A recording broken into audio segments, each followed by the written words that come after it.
welcome back. This is the third video of the day. We're putting it out first though, gang. We're putting this one out first, but it is the third video of the day. We're showing that roll that we've been throwing, but we want to actually give you some tips on what, you know, what to do on this one. Like, you know, there's a couple little key little things we're going to be showing you on this one. So definitely stay tuned. And don't forget to subscribe. You know, you don't want to miss any of these drops. You know, we have some really good, you know, new things we're doing with the dice. 6, deuce, 8. Now one of them was short right there. One of them was short. This throw you want to get down there. I just want to make sure I give you all the key info for this roll. You know, what you're going to want to need for your journey. You're going to need to throw this in 2 inches from the wall. Trust me, on a bouncy table, this thing's going to get high. If you don't get it, you know, you'll kind of trap them in there a little bit. See how I jumped up? 2, 1. See how I jumped up? I got it about 6 inches out and jumped up out there, you know, about there, and you know, got pushed back down, obviously. But it's key. You know, like if I don't stick it in there, you know, it's going to probably jump up and hit that wall.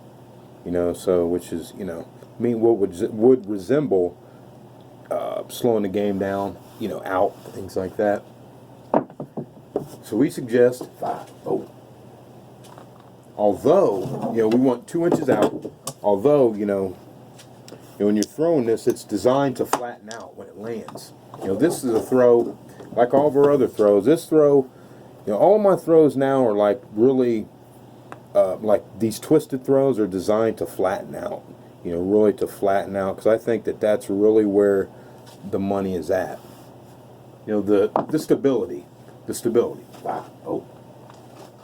You know, I think there's a lot of stability in there, in that. You know, and, you know, all you need is a couple rolls, man. You know what you really need is a consistent roll and being able to roll repeaters in a short amount of rolls. You know, being able to roll repeaters under 8. You know what I mean? Repeaters under 8. You know, whatever. Just, you know, rolling repeaters. You know, you need to be able to roll repeaters and, you know, rolling your prime numbers, which are the numbers that you set the dice on. You know, if you go around the dice, however you're setting them, those are the numbers that you would really prefer to throw on the dice, unless you're using an all 7 set or excuse me, half 7 set. 6, deuce, 8. See the repeaters coming up. Now that one, I don't know how it looked from back there, but I know how mine looked. So let me tell you what happened. When it hit a little short, but because of the spin, it went up, it pushed them out, landed, and they did this spin. You know, like I said, this roll is designed to, you know, flatten out and spin, but you know, it's only going to go 13 to 16 for me, but I'm not upset. You know, at least with this set. Yo. See how that one kicked off right there? A little kicker. Kicker right there. Yeah, but it's solid though. I like these excuse me, ways of throwing, you know, where it makes them land and they flatten out. Because you're really landing them, the correct way is like you'll land them on the edge, and because of the spin, it pushes it off that edge, it flattens it. It's like the spin pulls it down, like kind of like a car pushes you back in the seat. You know, a muscle car will push you back in the seat because of horsepower. 5, 1. You know, when you got the horsepower in the vehicle, you know, you push on the gas, it pushes you down back into the seat, into the seat. You know, this is the same thing. You know, is what I've noticed. You know, and more spin. You know, it's if you really get some good spin, not too much, but a good amount. It's definitely preferable, because it's going to really keep those dice wanting to get back to those prime numbers. 6, deuce, 8. You know, and give you those repeaters, like I said. And that's what to really continue that note on the betting and making money in craps. You know, it's best if you can roll, you know, shorthand solidly with repeaters. Shorthand solidly with repeater, or long, but I'm just saying that if you can, as long as you can roll, you know, solid short game, like you have a solid short game. You know, solid game overall, but I'm just saying solid short game. Yo. You know, and those just flatten out. And like when you throw them soft, they'll boom, boom. You know, and you heard it like boom, boom. You know, it's like boom. You know, it spin, boom. You know, they just drop off. You know, energy just drops out of them. You know, nicely. And that's what you want out of a roll. Again, this is roll Number one, we're just showing you. We're just throwing, you know, the little average. See if we can, you know, whatever 13 to 16 average. Try and get them banged out for you here. See that one got up a little bit. 10 ho, 10 ho. Prime number. Prime number. Prime. See, I threw it short and got a little bit tall. You know, because the spin. You gotta understand, you're putting the spin on it, so that spin's going to counteract off that bouncy table. I mean, it's going to, you know, it's going to pretty much join the bounciness of the table. That's why you need to trap the dice a little bit. You got to trap them down in there a little bit with this kind of throw. You know, about 2 inches. That way it runs into the wall and it pushes energy out. See, there it is right there. See, that's it right there. It hit, boom, and then, you know, it like literally hit the, you know, 2 inches out, hit there. Energy goes into the wall, it drops down, and it forces them immediately into a spin. Instead of short, and it has all that time action to get the dice moving different, you know, off of your prime number. See, with that little jam, that trap, it traps it. You know, it traps it into, you know, almost your prime numbers. 4-1. It doesn't necessarily have to jam it into the prime numbers, but, you know, it's the fact that it jams it and it keeps it down. You know what I mean? It does keep you close, you know, to your prime numbers. It does keep you close.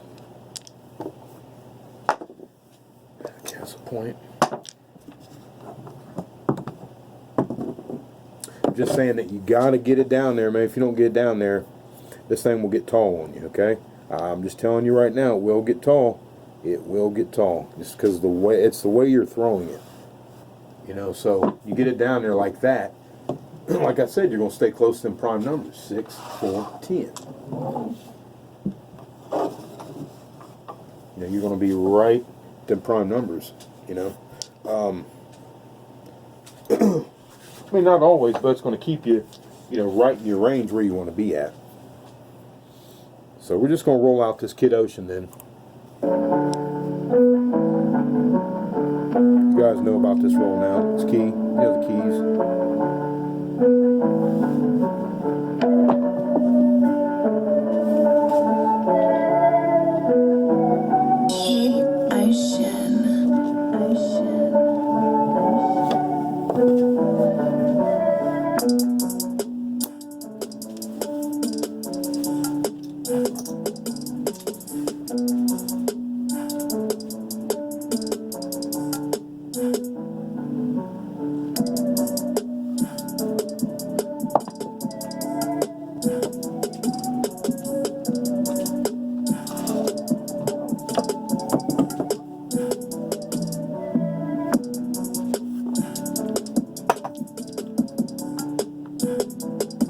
You notice that hard 8 still in there?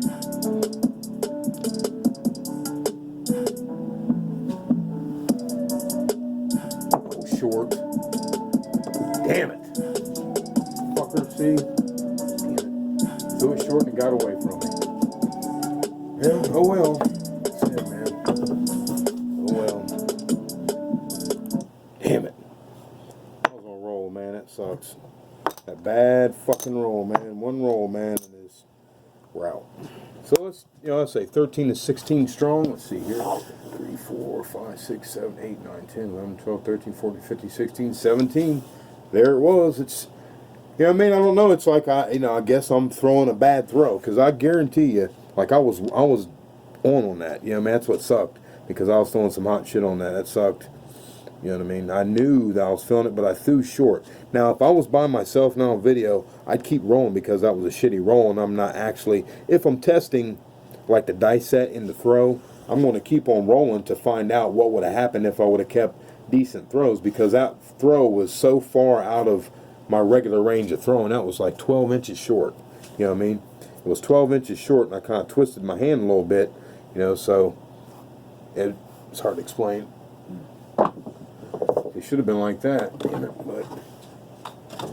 but you know, like I said, we fell right in our average. You know, 13 to 16 strong. But this is a video one, gang, video one.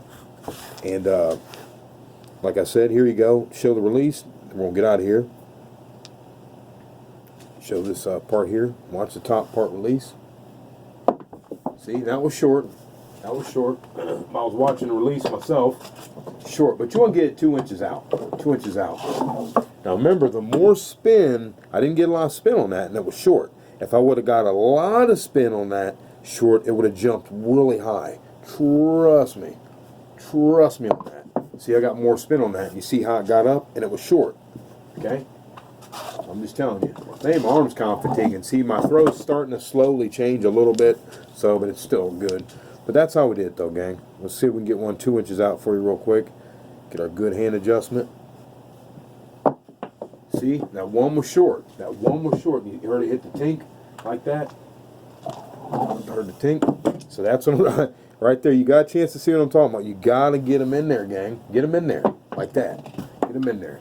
Now that one popped up close to hitting the wall, but it hit the top here, you know, thing there. So that's how we did it, though, gang. First finger is not all the way down. It is not all the way down. It's halfway down to 3/4 down. This one just sits there. This one braces it right here on the back, on the side, and you're about halfway to all the way down right here. You can be half to all the way. You know, it's up to you. It's up to you. You know, it's up to you what you like on that. You know, sometimes if your hand's a little more perspiration on it, you know, use a less grip, meaning don't use as much skin. You know, so that I wouldn't, like my hands are getting sticky, so that grip doesn't feel good with, you know, midway down. See, that's midway. It's a good shot, and the thumb's all the way. Now, my thumb being all the way down is actually not comfortable, you know, at this point. So I need to go midway down. See how we can do that without looking at it, and then about 3/4 the way down. See, we're about 3/4 the way down. Now, when I set it up, it's so much more comfortable. And I can release it, and they stay really tight, right in line. It's like the best way is when they fly in a stagger and they land like in a stagger, like that. Then they turn like that. See, so they're flying like this in a stagger, twisting. They land. They land on their side, and it booms. That twisting like that. You know, it's they land, hit the thing, flatten out. You know, hit the the wall, flatten out, spinning. So, but. Don't forget to check out those other videos. I'm going to get out of here because got 3 videos in a day. Unbelievable. Appreciate your time, gang. Just want to go ahead and drop a dime on you. The key things for this throw is what I wanted to tell you. It's a really special throw, man. I hope you make a ton of fucking money with this thing, man. Because you learn to throw this thing right, man. Release them things, man. Release them like, you know, don't open your hand and release them also, okay? Don't open your hand and release. You know, do more like a half. See how I'm doing like that? See how I'm doing like that? You're almost like, see how it's like that? You're not opening up. You're just keeping that line, and you're almost turning just like a pinch that way. So you get them going like that, okay? It's kind of like, you know, it's kind of like that. You know, so it isn't, you know, it's just a slight little thing. It's just a slight little thing. It's just a slight little ditty. You know, and it should keep them nice and tight. That, I held them too long, but you should keep them nice and tight. You know, you want to keep them nice and tight, rather. You know, flying through the air. Don't know what to say about that, but try it out, man. It's an awesome throw. You'll see in the videos. You can make a ton of money. Remember, you don't have to throw long to make the monies. Okay? You need a strong short game with repeater action. A strong short game with repeater action. We'll see you next time, gang. Appreciate your time. CK Dangerson. We're at Twitter, at Dangersarm1 on Twitter. Don't forget, when you subscribe, hit the bell. That way you have a chance to get the notifications, then you don't miss some of the freshest stuff that's out. Okay? No one else is throwing like this.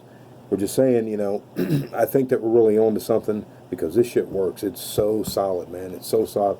I'm just trying to pass it on to you, gang. We'll see you next time. Thanks for viewing.